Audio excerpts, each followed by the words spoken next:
So, ladies and gentlemen, welcome to Color.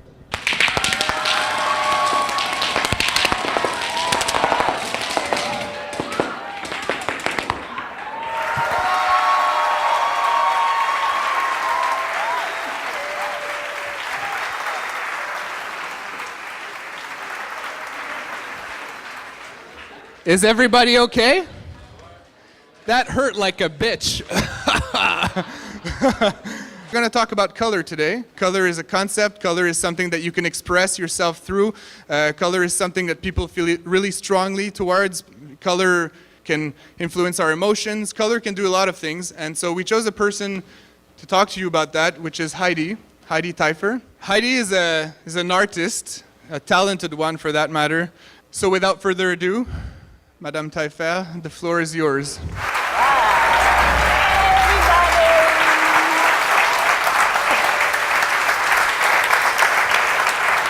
Oh, yeah. How does this work? Okay, the images are not too easy to see on the wall, so try and look at them really carefully.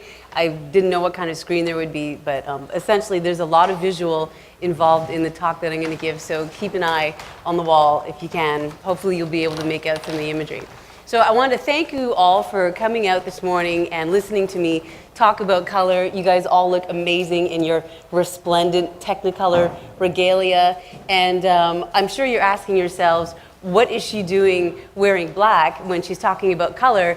But technically, though black is a shade and not a color, in my opinion, it is a color, because if you can dye your pants black, or you can color your hair black, and you can find black hanging up on a shelf in an art store, then it's a color.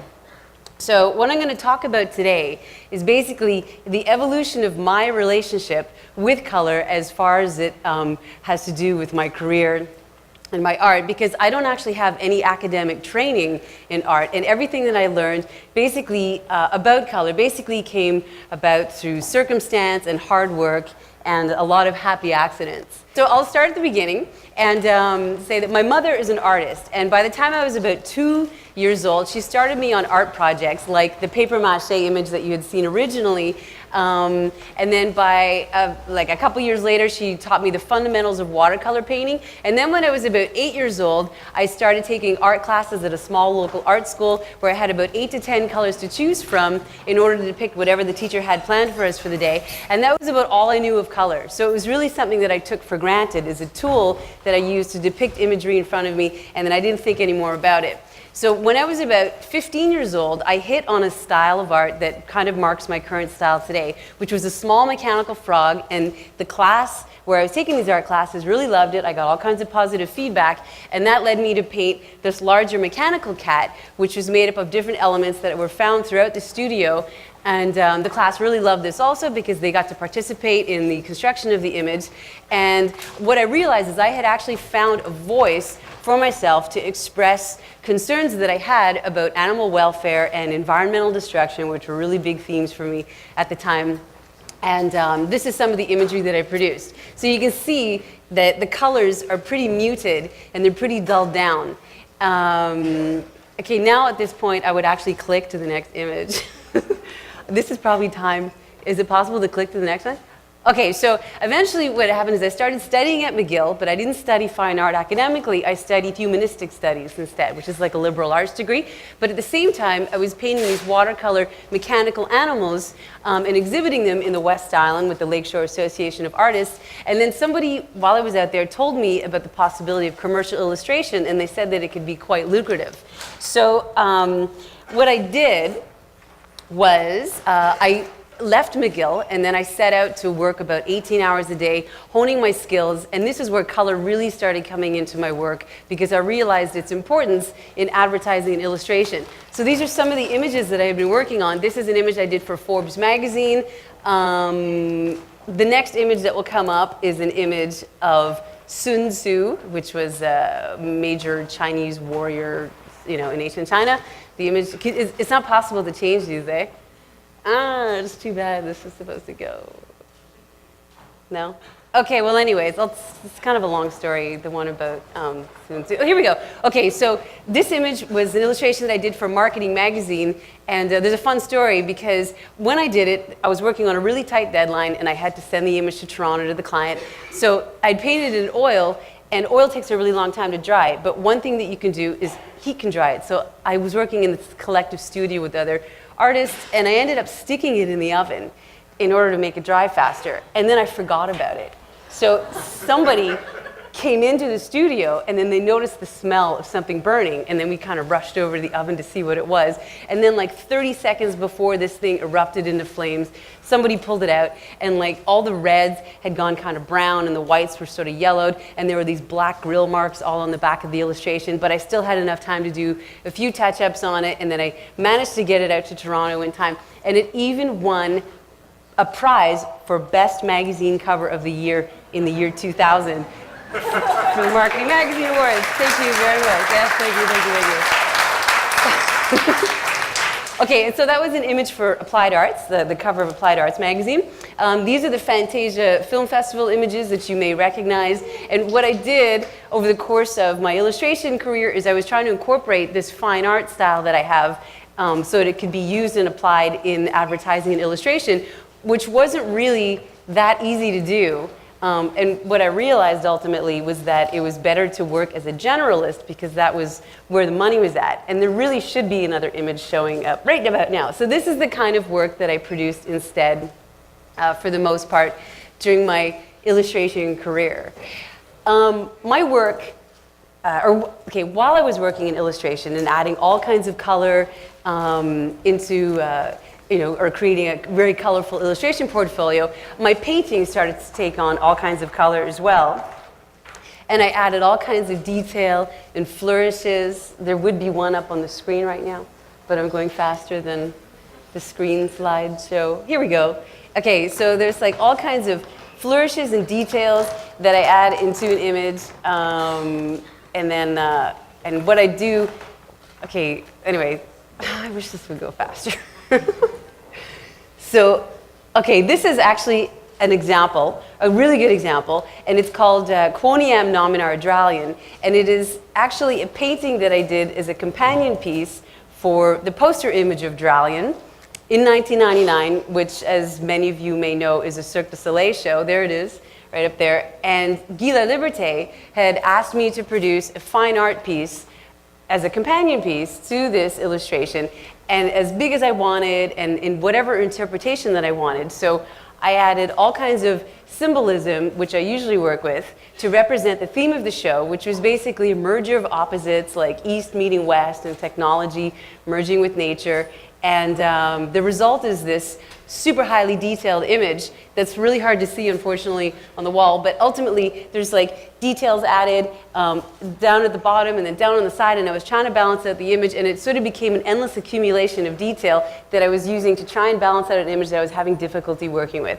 So one trick that I had learned around 1999, when I finally got a computer, was to remove all the color from an image and look at it for its grayscale appeal, or its grayscale value, and to see all the tonality and balances, because you can really pick up on imperfections in an image if the image isn't quite working right by turning it into black and white, because it reveals some of the mistakes or some of whatever it is that's wrong a lot more easily than if you look at an image when it's in color. Okay, so basically tonal balance is the darks and lights of an image. And what it does is it not only shapes an image into a three-dimensional form, but it establishes things like composition and rhythm and balance and contrast and mood. And there's actually a tonal scale that you can use to measure a color's relative value, which is essentially its tonality in color when it comes straight out of the tube. And so here's an example of the tonal scale. And if you look at this, you can see that the color yellow, on the color version, you would think is actually one of the lightest colors on the scale. But when you convert it into its black and white tonal scale or whatever, you can see that the color yellow is actually pretty much darker than the other colors in tonality. So this is kind of like a little bit deceiving when you are painting a color or an image in color, and these are some of the aspects that you need to sort of learn and distinguish. I actually knew none of this, right, because I didn't learn any of this academically. So I had a good eye for color, regardless. So my image is still balanced out, but it's not something that I officially knew in all of these 10,000 hours that I put into honing my craft. And anyway, so they just showed a black and white version of this Quoniam painting that I turned into, black and white. And it was just to demonstrate some of the, that it kind of had a camouflage effect because I didn't get enough contrast, because I was saturating colors all over the place and they ended up being in the same tonal range. So the whole thing kind of melded into the same type of imagery. So, okay. When we, let me see here, go through my notes. Okay, when we think of color, we usually think of bright, vibrant, vivid color, usually because of how this makes us feel. But what happens when we look at color or remove color from an image and we look at it for its grayscale appeal? It can sometimes achieve or actually make us feel even more. And I have an interesting anecdote about this because for like the last couple of years, maybe 2 or 3 years, I felt as if I was in a bit of a creative low. Like I had never really experienced a creative block before because I'm usually brimming with ideas. But it wasn't just a creative low. I had almost an aversion to creativity and to art. And I was even thinking about quitting art overall. And then I realized this is a problem and I need to do something about it. So I went and saw a Freudian analyst to see if I couldn't get to the bottom of this creative block that I had. And during analysis, I learned a whole bunch of things about the development of the personality, and I did a whole bunch of introspection. And then one night, I had a dream involving color and a dream involving black and white. So in this dream, I had seen one of these paper mache, super bright paper mache images that I had worked on with my mom as a kid growing up, and I was ecstatic. I was so happy in seeing all of this color. And then I fell asleep, or I woke up slightly, and then I kind of fell asleep again, and then I saw the same image of the paper mache in black and white, and I was terrified, like really terrified. And my body, my semi-paralyzed, half-sleeping body was kind of seized up and staving off sobs, and my face kind of winced up and like almost as if I was going to cry like a baby. And then I realized I was basically having a baby nightmare. And so during analysis, what the conclusion was is that I had been subconsciously sabotaging my creative output because my mother is also an artist, and I did not want to pit myself against her competitively, and instead I wanted to recapture all of those warm and fuzzy feelings I had with her growing up as a child, but this needed to be resolved, so a kind of link had to be cut with her emotionally, psychologically, which could be rebuilt afterwards, but in cutting this link, you develop a kind of autonomy of the self as a fully developed adult, and then you're free to immerse yourself in, or I was, into more creativity that brings me so much joy and fulfillment without being dependent on these associations that I had with my mother as a baby. Anyways, okay. So, like, that's not to say that I find all black and white imagery to be nightmarish. In fact, it's quite the contrary. And a few years ago, I was asked to produce a series of drawings in black and white that were based on large color paintings that I had done of the same thing. And then I found they could actually be even more evocative than the color paintings. And this could be because black and white imagery is somehow more elegant and streamlined in a way than color imagery, and it kind of simplifies that cacophony of detail and information that you get with all of the color when you see. But I have another theory about why black and white imagery appeals to us so much, and it is this, is that black and white imagery basically emerged sometime, well, during the Industrial Revolution, a couple hundred years ago. And this was a really amazing time of discovery and mystery and oddity value and freak shows. And it acts as a kind of universal archetype in our minds that sort of represents this era in time.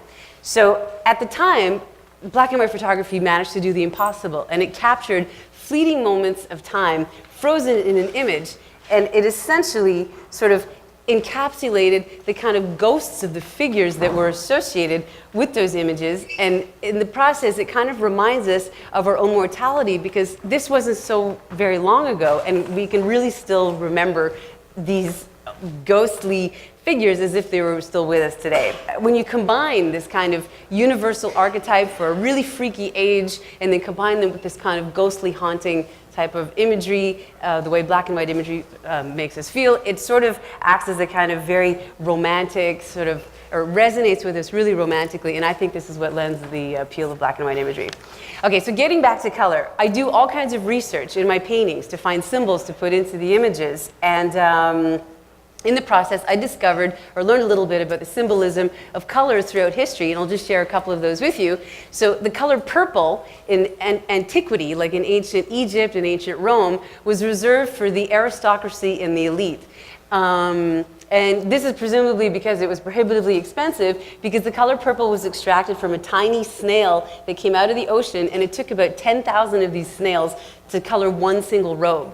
And Cleopatra actually seduced Caesar with the color purple when she sailed over to Rome in these huge barges with these massive purple sails, and then she invited him over to her place in like Alexandria or wherever she was, and there were like purple pillows and purple drapes, and there was purple all over the place, and he was so taken by this color purple that he adopted it for himself, and then he issued a decree that nobody would be allowed to wear the color purple on pain of death except for the emperor. And so the color yellow is associated with the Emperor of China. And of course, there are other traditional associations with color, like the color green being associated with jealousy or envy, and then pink is for girls, and blue is for boys. And then at some point, I came across, through illustration, something about the color orange. And the thing about orange is it's a favorite color used by advertising agencies in packaging illustration, because it apparently entices people to purchase an item over other colors. And when I found out about this, I realized that I learned about an aspect of color that had absolutely nothing to do with symbolism or tradition. It had everything to do with psychological manipulation and color psychology. So I decided to put this theory to the test. And I had a really difficult apartment space that I needed to rent out. And instead of painting the space white, as is customary, I decided to paint it. You can't see this at all. Is this the colors? Oh, no, okay. I decided to paint it in these really subtle colors of orange and purple, contrasting, because I knew that the complementary colors were kind of really pleasing to the eye, even though purple is not the complementary of orange. But anyway, the apartment space, which had been so difficult to rent out, managed to rent itself out right away afterwards. And I sort of learned other ways that color can affect us emotionally or psychologically. And I have, well, there's some examples on the screen here which are kind of difficult, and I wanted you guys to see if it had some effect, but I'll just go through and describe them anyway. The color yellow, depending on its context and depending on the shade of yellow, can actually increase the sensation of pain. So if you were a dentist, you would not want to paint your walls yellow for obvious reasons. The color green, as we have here, is kind of a soothing, sort of healing color by contrast. And the color purple has a vibrational resonance that is also healing, and so much so that I had read that certain hospitals in the US actually took to having their surgeons wear purple surgical gloves and purple surgical masks during operations because of this healing resonance. So if I had a clicker, I could go through these colors faster and time them with what I want to say. But I'll just go through and say anyways, although I'm not going to be timed with everything. Anyhow, the color black intimidates, and as you can see, obviously, coming up with me, right? The color navy blue confers a sense of responsibility, or the impression of responsibility. So if you're going for a job application, you would want to wear the color blue in order to convince your potential employer of your reliability. The color, we're still on black? Oh my God.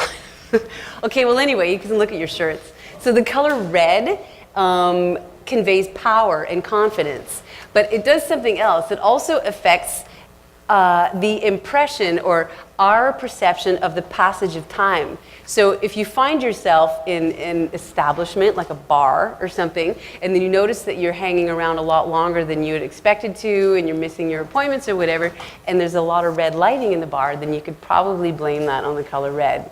And red also increases our appetites, and it seems to enhance the flavors of foods.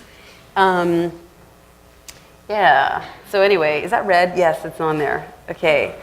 And blue, on the other hand, decreases our appetites. and I think it kind of decreases the appeal of the flavor of food, and this is probably because there are not very many blue foods that are found in nature, whereas there are a lot of red foods that are found in nature. And then one other little feature about the color blue that I'll share with you, which is very personal, is that I find the color blue highlights every man's natural beauty, and it makes him instantly more attractive, like in a really astounding way. And this is just an effect that it has on me personally to illustrate the power of color. Okay, so speaking of the color blue, there's blue in the middle. I wish you guys could see this anyway, because you would really feel what I'm about to say. I'm sure some of you. Okay, the color blue, what I learned about eventually also was that certain color combinations could actually affect your mood. And I learned this from experience because a few years ago, I was feeling kind of down, and it was like a really long and drawn out, listless down, and it was like going on long enough that I thought I might actually be a little bit depressed. So I went for a bike ride up Mount Royal, and then I rode down through this beautiful park cemetery. And at the bottom, I found myself in a parking lot, and the parking lot lines were painted blue, and it was this really light cobalt blue that was kind of vibrating against this really gross, crappy looking pavement gray, and it acted as an instant mood enhancer.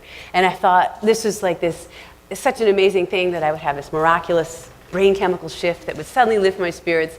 And it was so amazing that it actually inspired a trip to Alaska. This is a photographs of my trip to Alaska, which you can't really see very well, because I wanted to see the blue ice. So this is a blue cave. This is an ice cave that is under Mendenhall Glacier, and the ice is so blue that it is like as blue as your shirts, and it comes in a whole variety and range of blues, and you can actually walk right up to the ice, and you would think it's so blue that you would put your hand on the ice and you could like rub it and expect it to stain your fingers blue, and then it's only water. And this is because over thousands of years, glacial compression ends up squeezing all of the oxygen out of ice, and then it leaves the ice blue at the end. This is how it creates the effect.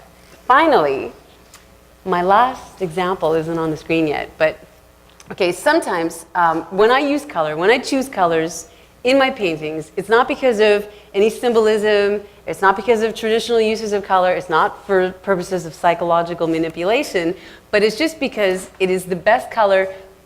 Oh, sorry, I forgot to say that this is why I needed the images. So the color blue, after I came back from Alaska, all of that blue actually inspired a color phase in my work, where I started including blue, and instead of including gray as a contrasting color or as a pairing color with it, I used complementary color to blue, which is kind of more like orange, so I had a lot of rust colors in the imagery. And these are just some of the images that are showing while I wait for my final image to explain to you how it is that I use color in my work, which is, actually, I'll just say it now. Okay, so I use color in my work sometimes because I think it is the best color that could convey whatever it is that I'm trying to express. And it's just pure expression, like there's no real, elaboration that's needed. So last year, I went to Bali, and Bali is super beautiful, and Bali considers itself to be the heart chakra of the world. And for those of you who know anything about chakras, the heart chakra is basically the center of love, but it is also the center of beauty, and not physical or aesthetic beauty, but really beauty of the soul. So this is what I wanted to paint in the painting, which isn't even up on the wall yet, but I wanted to convey this kind of inner beauty and have it really resonate with viewers, but almost unanimously with whoever it was that was looking at it from a subjective standpoint. So I chose sort of light blues, kind of pastel-y looking blues, and sort of pastel-y looking purples, and here we go, subtle hints of gold, and like a peaceful, calm white. And to me, this was the best color combination in the imagery that could convey this sense of beauty that I was looking for. So anyways, in conclusion, as you can see, there's a lot of discussion that could be had about color on a lot of different points, and I could elaborate for about 20 minutes on each of them. But if you consider black and white colors, or full spectrum colors, you remember that they sort of are a kind of descriptive language that almost act as a force, and they kind of key into deep emotional centers that override other senses, kind of the way music does. which is something to consider as you go about your day-to-day and you notice all of the colors around you. And if you feel yourself being strangely seduced for some reason, or if you want to seduce somebody maybe using color, and then remember this, remember the immortal words of the British Victorian art critic John Ruskin when he says that the purest and most thoughtful minds are those which love color the most. And that's all I have to say today about color.